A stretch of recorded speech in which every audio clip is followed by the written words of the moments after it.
Muy bien, bienvenidos a un tema más de proceso económico. Vamos a trabajar un tema muy interesante. El título es ¿A dónde vas, Tomás? ¿A dónde vas, Tomás? Es un diálogo que tienen dos amigos, Pedro y Tomás, sobre el capitalismo y el socialismo. El socialismo y el capitalismo son dos sistemas económicos, pero difieren en los resultados que dan. O sea, ambos están basados en lo mismo, en la producción, pero difieren los resultados. Vamos entonces a analizar, ir analizando a la medida que vamos escuchando los diálogos de Pedro y de Tomás sobre qué es lo que realmente es el socialismo y el capitalismo. Muy bien, Pedro dice, ¿sabes, Tomás, que recientemente se ha llegado a probar que no hay posibilidad alguna de establecer el socialismo y que nadie lo ha probado en forma completa, que solo se ha probado en forma muy vaga sin establecer cómo funcionaría? Tomás dice, realmente no te entiendo. Tengo la impresión de que o estás hablando disparates o quieres comunicarme una verdad que no alcanzo a comprender, pues todos sabemos que hay países socialistas. Pedro, creo que es una importante verdad la que quiero comunicarte, pues pretendo hacerte ver que los llamados países socialistas en realidad no son socialistas y además que no solamente no existen de hecho, sino que no podrían existir. Tomás, pretende no solo negar la existencia de los países socialistas, también quieres negar la posibilidad de su existencia. Y si bien yo puedo entender que tus prejuicios capitalistas no te permitan aceptar la existencia de los enemigos de tu sistema, realmente me parece absurdo que pretendas hacerme creer que esos países no solo no existen, sino que no podrían existir como países socialistas.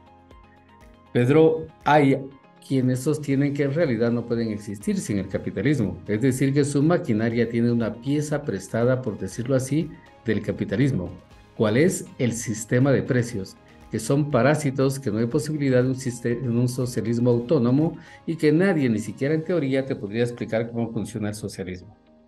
Tomás, pero no seas absurdo. Hay mucha literatura que explica cómo funciona la economía en Rusia, para ponerte un ejemplo.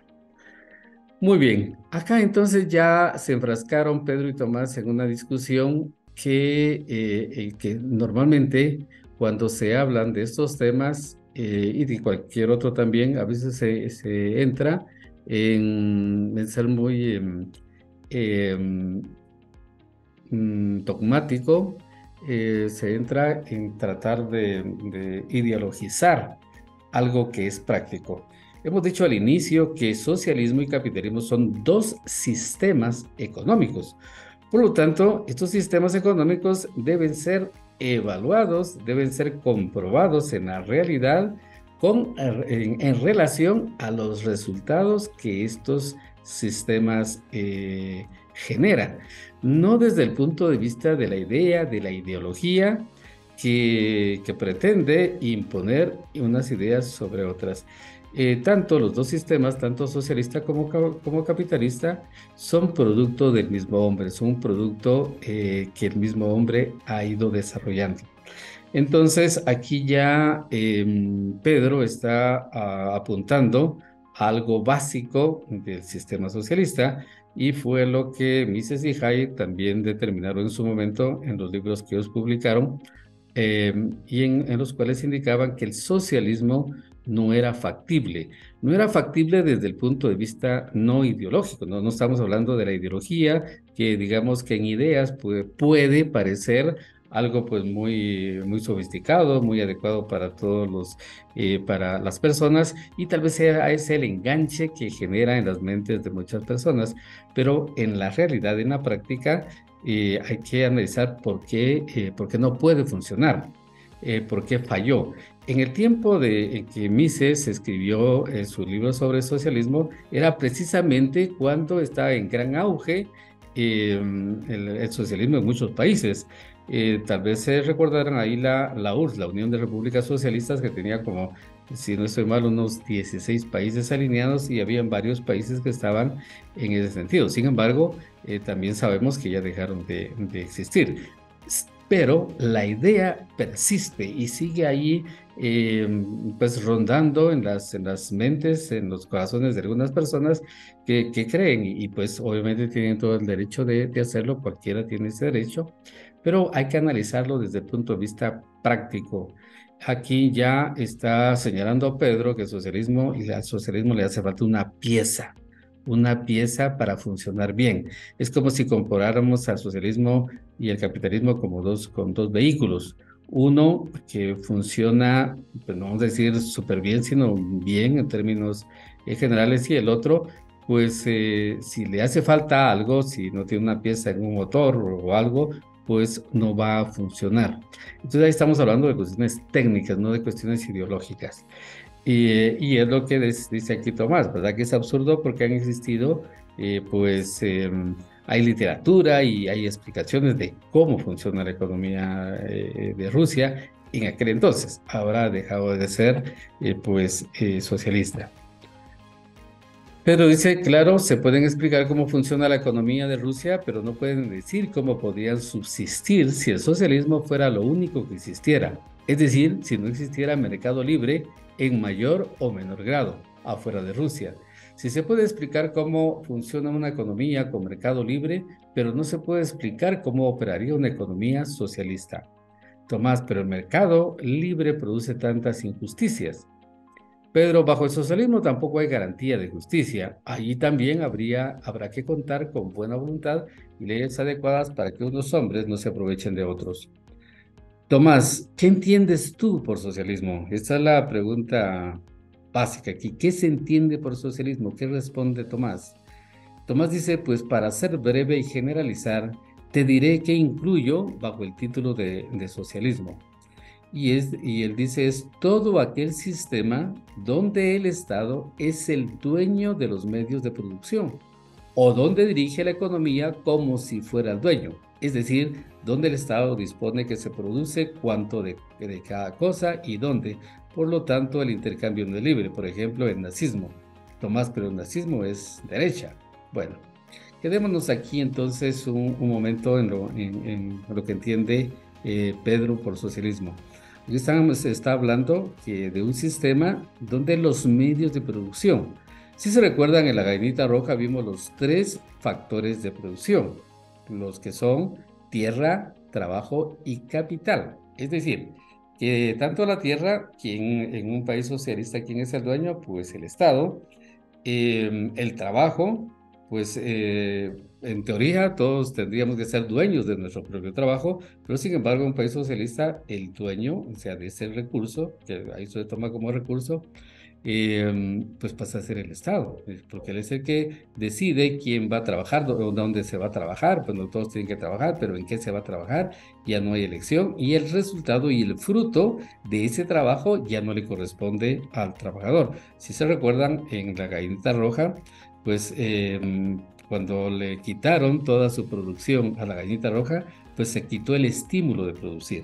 Entonces, esta es tal vez una de las cuestiones básicas que si los seres humanos no tenemos el incentivo de luchar por algo, de que ese algo por el que luchamos, por esos ingresos, por esas propiedades, por ese progreso económico que buscamos, pues obviamente nadie va a querer trabajar para que luego, como le pasó a la gente, luego de trabajar, le quiten lo que legítimamente ha obtenido.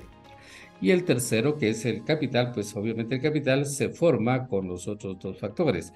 Con trabajo y con la utilización de los recursos naturales se va forjando, se va generando, se va creando el capital.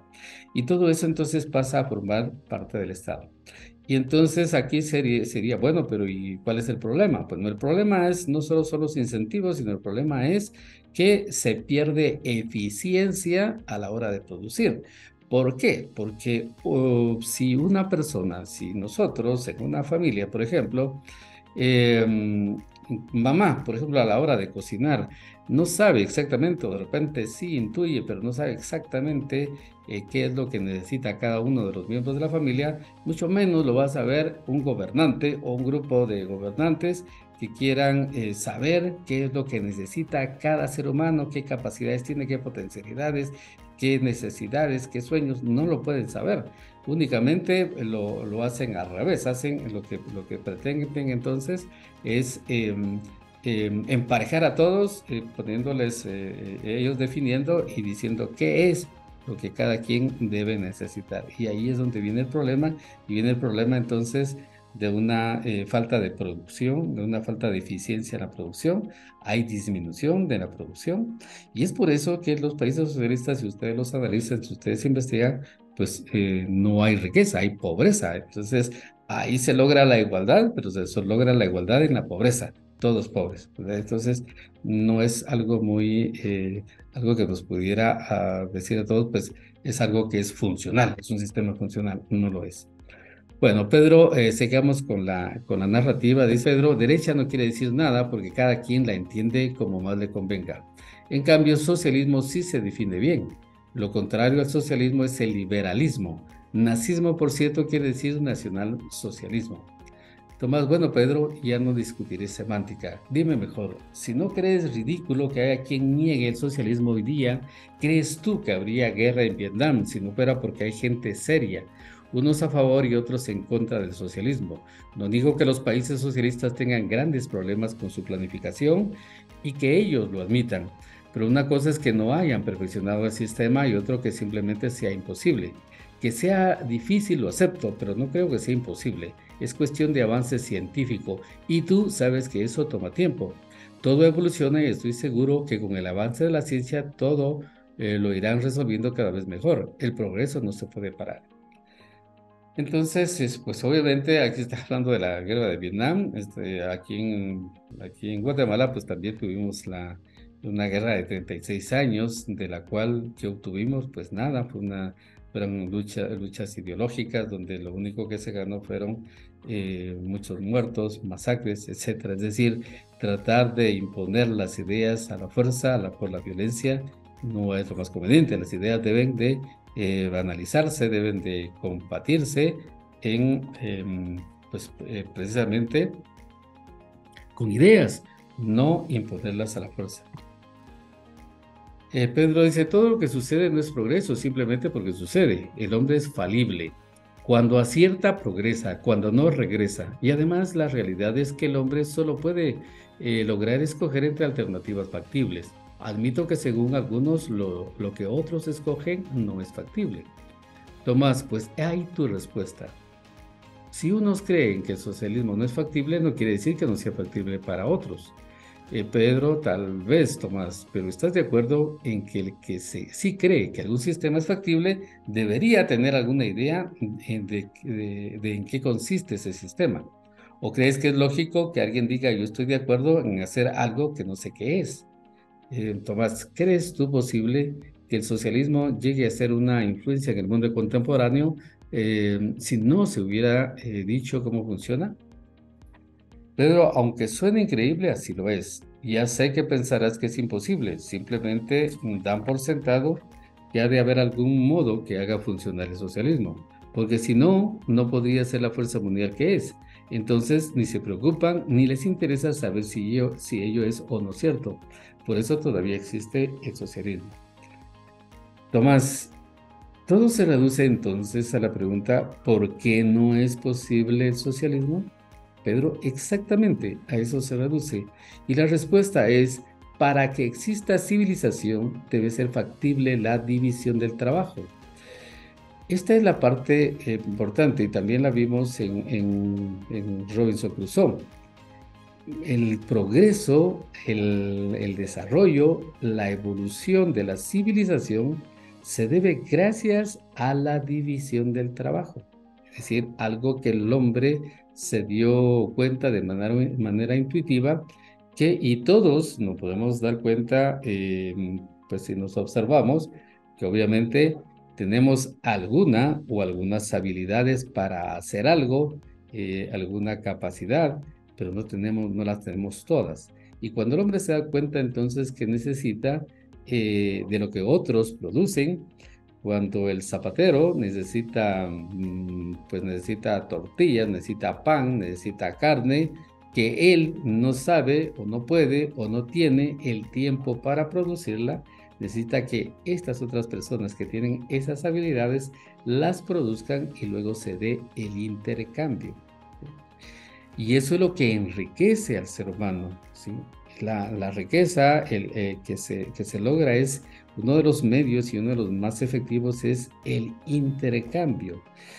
Si una persona, un individuo, quisiera producir todo lo que necesita, se llevaría mucho tiempo haciéndolo. Por ejemplo, si alguien dijera yo, ¿para qué voy a comprar un televisor? ¿Verdad? Si es muy caro, mejor voy a encontrar los medios para hacerlo, para fabricarlo.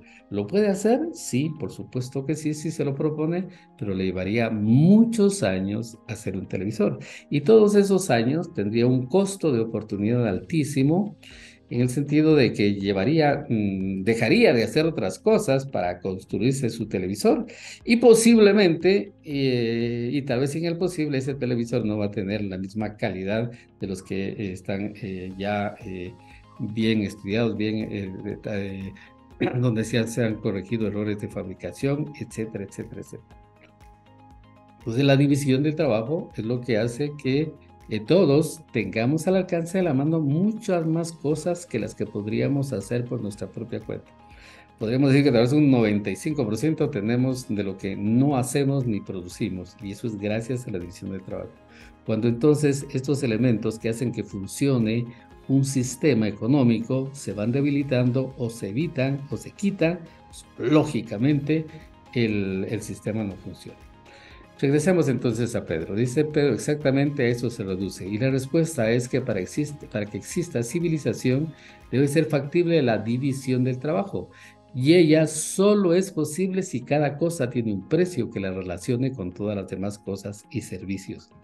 Y este es el otro elemento, como acá en el socialismo, a cada persona o a cada familia se le entrega lo que va a consumir, sus raciones de comida, se le da la casa donde viva, no es de su propiedad, pero se le da, y en fin, todo lo demás está así, se maneja de esa manera.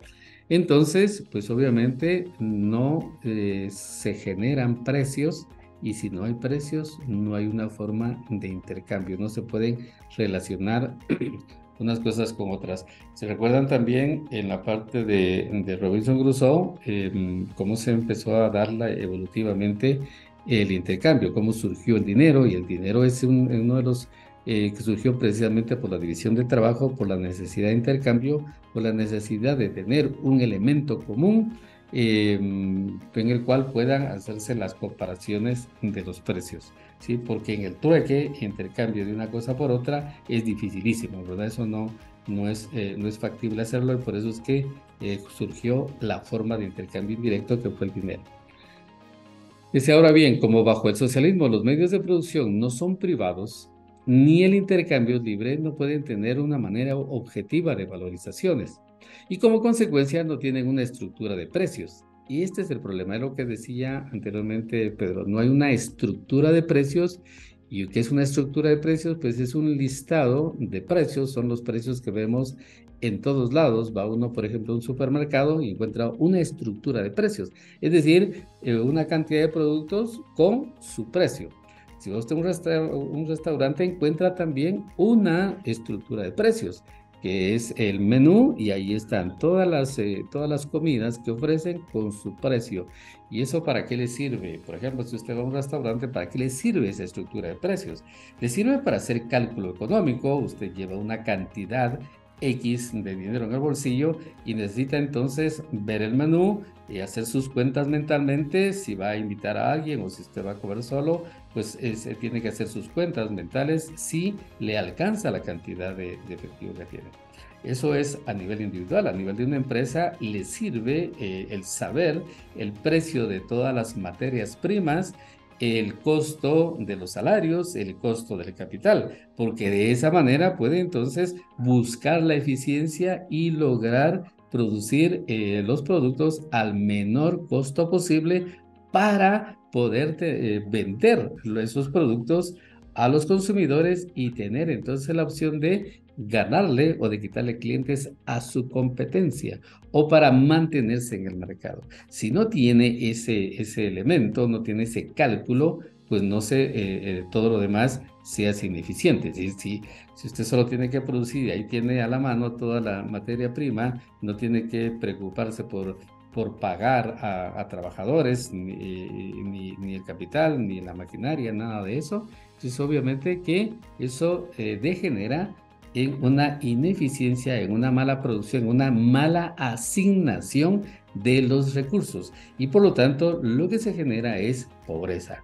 Esa es la base técnica de por qué ha fallado el socialismo. No es nada ideológico, no es que a mí no me guste ese sistema, es que no funciona. Son dos cosas distintas en que guste o no guste, esté a favor o en contra, sino que el punto es que no es funcional. Muy bien, sigamos. Dice, por lo tanto, no saben qué valor ponerle a cada cosa, ni los recursos que usaron para producir lo que produjeron. No pueden saber cuánto vale nada, están ciegos, no pueden calcular nada porque no tienen ningún valor que sumar o restar. No pueden medir eficiencia, no pueden averiguar si lo que gastan vale más de lo que producen, ni qué hacer para satisfacer sus prioridades, si pudieran establecerlas, ni cómo distribuir objetivamente el producto social. Tomás, pero si los rusos usan los precios de Occidente, los capitalistas, entonces sí puede funcionar el sistema de ese momento en adelante. Pedro, pero eso no es socialismo. Eso es como si te dijera que te hablaré en inglés, pero uso palabras en español. Además, tendrán que copiar continuamente los cambios de precios, pues por las mismas razones que no tienen criterio propio para establecerlos originalmente, no pueden determinar cambios y aceptarás que el progreso mismo significa cambio. Si los precios no son estáticos, son cambiantes constantemente. ¿Por qué razón? Porque los precios están sujetos a las leyes de la oferta y la demanda. Entonces los precios van a variar naturalmente o constantemente de acuerdo a si hay más producción, hay más oferta de un producto, tienden a bajar. Si se da una buena cosecha, tienden a bajar los precios porque hay abundancia en el mercado y entonces para que logren colocarse o venderse sus productos, naturalmente bajan los precios.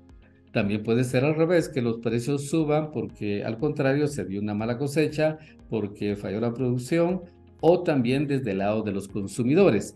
Les interesa más el producto A que el producto B, empiezan a comprar, a consumir más el producto A y entonces empieza la demanda, empieza a subir los precios. Por lo tanto, ningún precio puede mantenerse sin variaciones. ¿Por qué? Porque para cualquier producto se necesita no una materia prima, se necesitan cantidad de materias primas.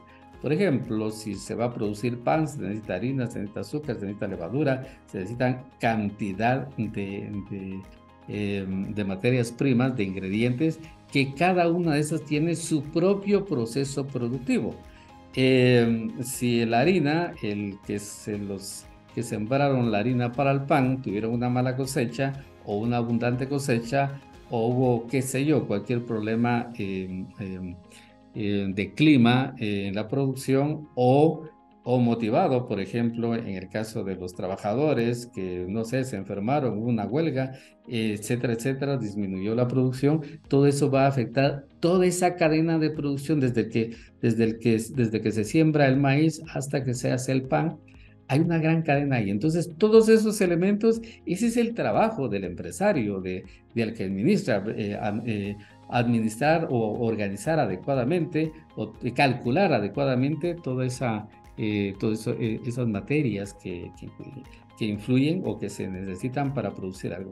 Luego la mano de obra, el sueldo, el pago de los panaderos, el uso de la maquinaria, que eso implica un costo financiero del uso de esa máquina, que es el capital, son los bienes de capital que se van depreciando, que se van desgastando, que se arruinan y que se necesitan reponer. Todo eso no es estático, es un constante cambio. Entonces los cambios cambian continuamente, por lo tanto los precios también eso es constante, digamos, en cualquier proceso económico. Entonces dice, Tomás dice, bueno, dime Pedro, ¿por qué no puede el gobierno poner el precio que le da la gana a cada cosa? Imagínense ponerle el precio, es que el precio no se forma o no se establece porque alguien diga, este es el precio de cualquier producto. Que una persona puede poner un precio, sí. Que ese precio sea de mercado, no necesariamente. Usted puede tener su carrito que tiene un valor ya usado de unos 25,000 en el mercado y usted le puede poner el precio de 100,000. Puede, por supuesto, si es el dueño, le puede poner el precio. Ahora, el problema va a ser que en el mercado hay 50, 100, 1000 carros muy parecidos al suyo en 25,000. Entonces, ¿cuál es la probabilidad que alguien se lo compre? Cero o casi nula, tal vez alguno, pero es difícil. Entonces, los precios se forman en el mercado, se establecen en el mercado entre la oferta y la demanda. No se pueden inventar, no pueden únicamente decir, a mí me parece que el precio de esto debe ser tanto, porque entonces eso es como algo nominal, es como que si se estuviera jugando, digamos, y no realmente basándose en hechos reales. Dice, en cierto sentido, sí puede. Nada es real en tal caso. Y si queremos que el valor de dos cosas cualquiera sumen 5 y tenemos el poder de hacerlo, a una le ponemos valor de 4 y a la otra de uno. O lo volvemos a cambiar y a la primera le ponemos 3 y a la otra de 2. O lo cambiamos y a la primera le ponemos 2 y a la otra 3. Y así seguiríamos jugando. No basta con soñar. El mundo es real y todo cuesta algo. Hay escasez de todo y hemos de racionar aún el tiempo. El problema es precisamente ese. Cada cosa o satisfacción que obtenemos presupone algún sacrificio. Y progreso quiere decir que lo que sacrificamos es menos de lo que obtenemos. Por lo tanto, se necesita un sistema para poder evaluar todo lo que ocupas en producir contra lo que produces. Es que ese es el punto. Eh, Todo lo que se produce debe hacerse de una manera eficiente, de manera que ese producto tenga un precio que sea apetecible, vamos a decirlo así, por los consumidores, porque no hay un solo productor, hay varios productores y entonces el productor que va a vender más es aquel que es el más eficiente, el que logra tener costos más bajos, por lo tanto precios más bajos. Tomás dice, eso es cierto si todo lo vas a medir en dinero, pero el dinero no lo es todo. Pero el dinero no tendría valor si no es porque con él se puede intercambiar y comparar el valor relativo de las cosas y enseguida valorizar el beneficio de un intercambio, que no es más que la diferencia entre el valor de lo que obtienes y de lo que das. El dinero no es nada en sí, estoy de acuerdo, pero es necesario el dinero para medir la división del trabajo, que es el fundamento de la sociedad. Nadie haría solamente una cosa si a cambio de ella no va a obtener las otras cosas que necesita, y de la especialización y el intercambio subsiguiente se deriva la abundancia. De la especialización, que no dijimos al inicio que cada uno de nosotros no puede o no tiene la capacidad y el conocimiento de hacer todo lo que consume. No tenemos esa capacidad. Pero sí tenemos algunas capacidades o varias capacidades y esas, si las ponemos a trabajar, nos especializamos en ellas, en esa actividad y esa especialización genera abundancia, ¿sí? No es lo mismo que, por ejemplo, un zapatero se especialice en hacer zapatos y cada vez se tenga más experiencia y pueda hacer más zapatos y de mejor calidad en la medida en que se van puliendo sus habilidades y sus aptitudes. De ahí viene entonces la abundancia. Si al inicio le llevaba mucho tiempo hacer un par de zapatos, 2 días, 3 días, con el tiempo tal vez lo hace en un día, día y medio, eso va a depender de ese crecimiento. Y eso lo podemos analizar desde nuestra propia experiencia. Todo ello no se puede lograr sin un medio de intercambio que lo facilite en grado superlativo. Tomás, dime, ¿por qué no se pueden fijar los precios sin propietarios privados de los medios de producción y de los recursos? Pedro, establezcamos una cosa primero, que lo que se busca es una manera lógica y objetiva de poner precios. Cualquier sistema, pero que sea objetivo, es decir, sistemáticamente en el estricto sentido de la palabra, porque admitamos que el imponer una estructura de precios al azar y por la fuerza bruta no es racional, y menos lo es objetivo. Tomás, pero ¿por qué no se puede medir el valor de las cosas según el tiempo de trabajo que se necesita para hacerlas? Esta es otra idea y es otra idea que viene del socialismo. Hay que ponerle precio según el tiempo que lleve a hacer las cosas. Imagínense esta idea tan improductiva. Em, para ponerles un ejemplo, si está Pedro y Juan, Pedro hace un par de zapatos en un día. Y supóngase que le pone el precio de venta a ese par de zapatos son 100 quetzales. Muy bien. Y Juan se lleva una semana, 7 días para hacer un par de zapatos. Entonces, y tal vez no de tan buena calidad que Pedro. Entonces, va a valer más el par de zapatos que hizo Pedro.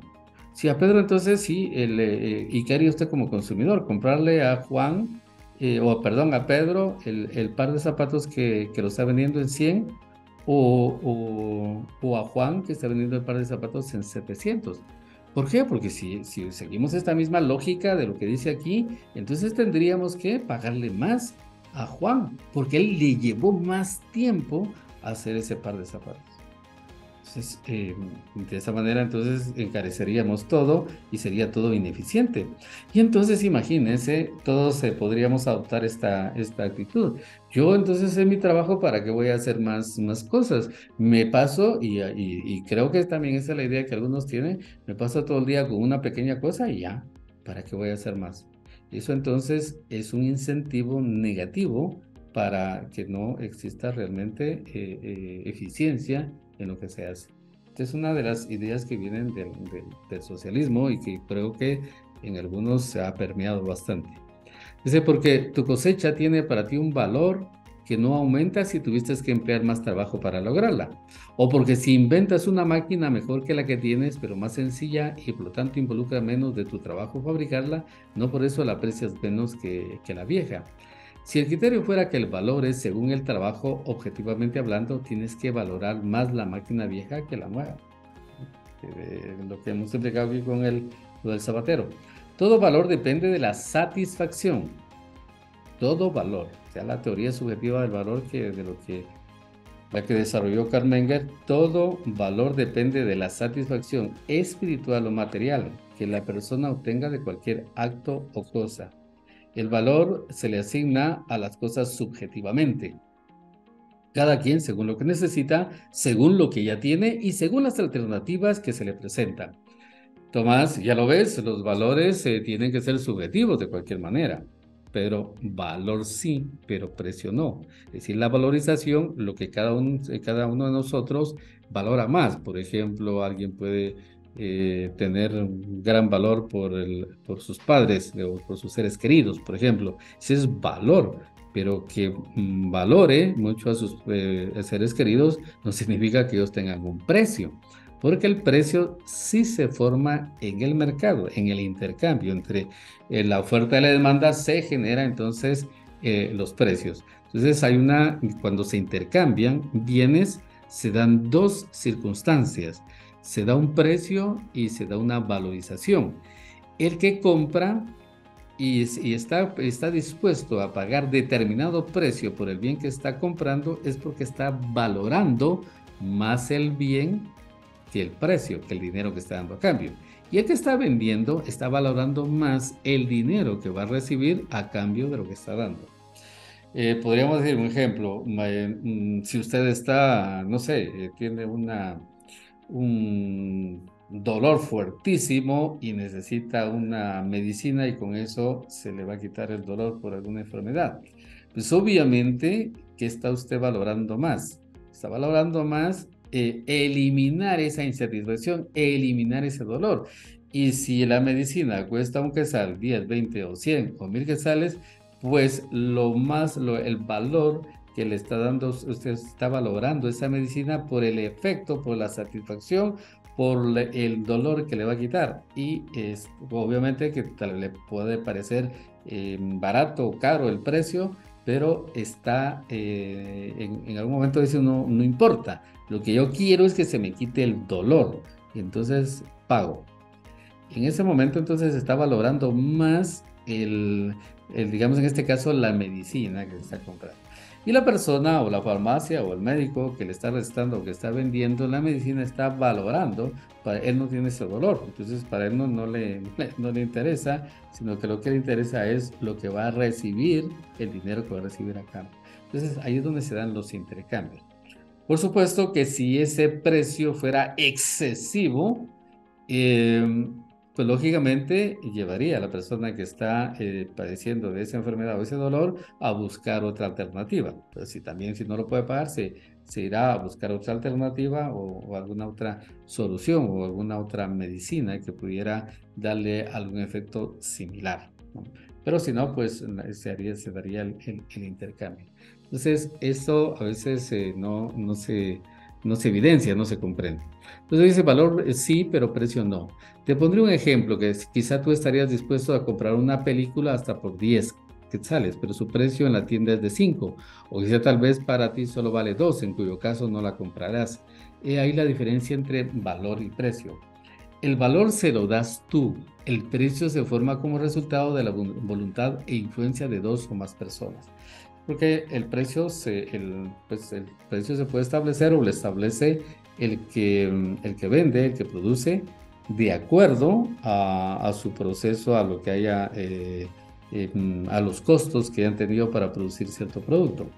Sin embargo, eso no significa que porque él estableció el precio, así como él puso el precio, así se va a vender, sino cualquier negocio no fracasaría, porque entonces cualquiera podría producir de la manera eficiente o ineficiente y poner el precio que él considere y todo se lo compraría. No es así. Sí, tiene que basarse en sus costos para determinar un precio, pero el precio real es el precio que se da en el intercambio. Cuando hay personas que están dispuestas a pagar por ese bien. Si no es así, el precio tendrá que modificarse. Ese es otro, porque la persona que no logra vender su producto, pues o cierra su negocio o baja los precios, aún perdiendo, porque eso es lo que se da en la vida real. Como se dice frecuentemente, de la interacción de los que ofrecen y los que demandan. Ahora bien, como todo es escaso y por lo tanto hay que racionarlo, como casi siempre hay múltiples alternativas para satisfacer necesidades, hasta por ejemplo los alimentos, como todos tienen que escoger qué utilizarán en producir las cosas que otros quieren, etcétera, entonces todos ejercen influencia en los precios, según sus propios juicios de valor subjetivo. Pero el resultado es que se forma, por decirlo así, una estructura de precios objetiva que refleja multitud de valorizaciones que dependen en cada localidad de muchos hechos y factores y que no se le puede modificar una sola y que no la puede modificar una sola persona al antojo. Tomás, bueno, ello explica cómo funciona el mercado capitalista, pero no prueba que sea la única manera. Pedro, fíjate que debido al sistema de pérdidas y ganancias, la gente deja de producir lo que produce pérdida y aumenta la producción de lo que da ganancia. Eso sucede automáticamente donde hay propiedad privada porque afecta a los patrimonios particulares. Pero lo pertinente es que lo puede averiguar y lo averigua mediante el cálculo basado en los precios de lo que se usa para producir y el precio de lo que se produce. ¿No ves que cada día los precios se modifican debido a accidentes de la naturaleza, nuevas invenciones y descubrimientos? Cada suceso te cambia la interrelación de todos los precios, unos referentes a otros y en diferente grado según la localidad. Son trillones las combinaciones, cuando debido a un invento o a mejores cosechas cambia la cantidad o calidad de un producto. Todo debe modificarse nuevamente para que dichos cambios se reflejen en un ahorro de recursos para la sociedad. Sin medios objetivos para evitar malgastar, derrochar y disipar recursos, la especie humana tendería a perecer. Todo progreso implica ahorro en el sentido de que aquellas cosas, recursos o trabajos no gastados quedan disponibles para atender necesidades nuevas que previo a ese acto ahorrativo no podrían haberse satisfecho. Y esa es la base del crecimiento, esa es la base del ahorro, pero para que haya ahorro debe haber eficiencia en lo que se produce. Es decir, debe generar una ganancia, una utilidad, un excedente, para que de esa manera pueda generarse la capitalización La capitalización se traduce en nuevas tecnologías, en nuevos descubrimientos, en nueva maquinaria que produce más y mejor que la maquinaria antigua o anterior, y eso es lo que va generando que en cada vez hayan más productos para todos los demás. Lo podemos observar cuando surge una nueva invención, por ejemplo, anteriormente cuando surgieron los proyectores, las cañoneras, como normalmente las conocemos. Más o menos en el año 2000, 2001 por ahí, una cañonera costaba 30,000 quetzales y no tenía las características ni la calidad de las que tienen ahora. Ahora, ¿por qué conseguimos cañoneras de 5, 4,000 quetzales? Pues precisamente porque eh, los que compraron en aquel entonces y les gustó y era un producto que podía seguirse expandiendo, tenía potencial para crecer, pues obviamente eso generó esa compra de esos productos, el dinero, el capital, para que los productores se arriesgaran a desarrollar, por ejemplo, mejor maquinaria para producir a mayor escala esas cañoneras y en ese sentido tuviéramos entonces ahora acceso más personas. Sí, esa es la manera, pues, lo mismo lo mismo puede usted observar, por ejemplo, en los televisores de pantalla plana, qué tan caros eran antes cuando muy salieron al mercado. Y así lo puede usted evidenciar por propia experiencia, por observación de cualquiera de estos productos. Con un poco de observación va uno entendiendo mejor la economía. El problema del cambio continuo de precios no es evadible porque sencillamente el progreso no es, por definición, rígido ni estático, significa modificación constante o continua. Ese es el progreso, un constante cambio. Tomás, si me pudieras asegurar que en un mercado los precios son óptimos y que existe perfecto conocimiento de los mismos por parte de la gente, entonces estaría de acuerdo. Pero eso no puede ser así por muchas razones. Pedro, que no es perfecto, estoy de acuerdo. Que hay distorsiones, las hay. Pero en el grado en que se mantenga libre la economía, mediante una intervención del Estado para evitar la coerción, el monopolio, el fraude, etcétera, en ese grado serán menores las distorsiones y por tanto la economía es más eficiente. No hay nada perfecto que surja del humano y en un mercado también se equivoca la gente, pero solo ahí puede averiguar que se equivocó, porque como hay precios puede existir el sistema de pérdidas y ganancias. Bajo el socialismo sin precios ni eso puede haber. Y cuando los llamados socialistas copian precios, de hecho no son socialistas, sino muy irracionales de adoptar un sistema sui generis muy ineficiente, que por cierto de hecho se basa en la propiedad privada. Esa es la diferencia con el capitalismo. Si los intelectuales, los bien intencionados que por su influencia en el consenso, en la prensa y en los círculos políticos, si determinan la existencia o desaparición del socialismo, se dieran cuenta de lo absurdo de su postura y por ser honrados lo reconocieran, los oportunistas reconocerían que su oportunidad está en cambiar de lado eventualmente. Si el socialismo y la economía dirigida perdiera su inmerecido prestigio y se le tuviera por lo que es una muy ridícula y absurda postura, nadie la tomaría en serio. Los gobiernos socialistas ya no merecerían respeto, sino burla, lo cual sería insostenible su poder y sin duda el socialismo desaparecería de la faz de la tierra. El gran conflicto de este siglo hubiera terminado. Milton Friedman dijo: uno de los grandes errores es juzgar a las políticas y programas por sus intenciones en lugar de por sus resultados. ¿Qué es lo que pasa con el socialismo? Se juzga por las buenas intenciones, por las ideas bonitas que plantea y no por sus resultados. Y al capitalismo se le juzga por sus resultados, que obviamente, como todo sistema creado por el ser humano, pues tiene sus deficiencias o grandes deficiencias. Muy bien. Entonces, como resumen, diríamos que la gran definición o la definición de manera bastante simple o simplista, si ustedes lo quieren, entre el capitalismo y el socialismo sería lo siguiente. El socialismo ese es un sistema económico en donde el Estado es el dueño de los tres factores de producción: tierra, trabajo y capital. Y por lo tanto, los resultados que genera son bastante ineficientes. Entonces, es un sistema que en lugar de generar riqueza, genera pobreza. El capitalismo es igual, o sea, la diferencia solo está en la propiedad. Sí, porque el capitalismo es un sistema económico en donde los factores de producción son propiedad privada. Y esta es la gran diferencia. La tierra, pues es propiedad de las personas, por ejemplo, en un país, los habitantes del país. El trabajo, ahí también genera esa libertad de disponer cada persona si trabaja o no trabaja, primera decisión, y si trabaja, en qué trabaja, otra decisión, si le gusta o no le gusta, y puede cambiar y puede tomar otras opciones. Esa es la gran diferencia. En otras palabras, hay libertad de elección, y esa es la libertad que genera progreso. Recuérdense que el lema de la universidad es: en libertad está el progreso. Cuando hay libertad hay progreso. Cuando no, pues todo se viene abajo. Y obviamente el otro factor, que es el capital, ¿no? Son propiedad privada.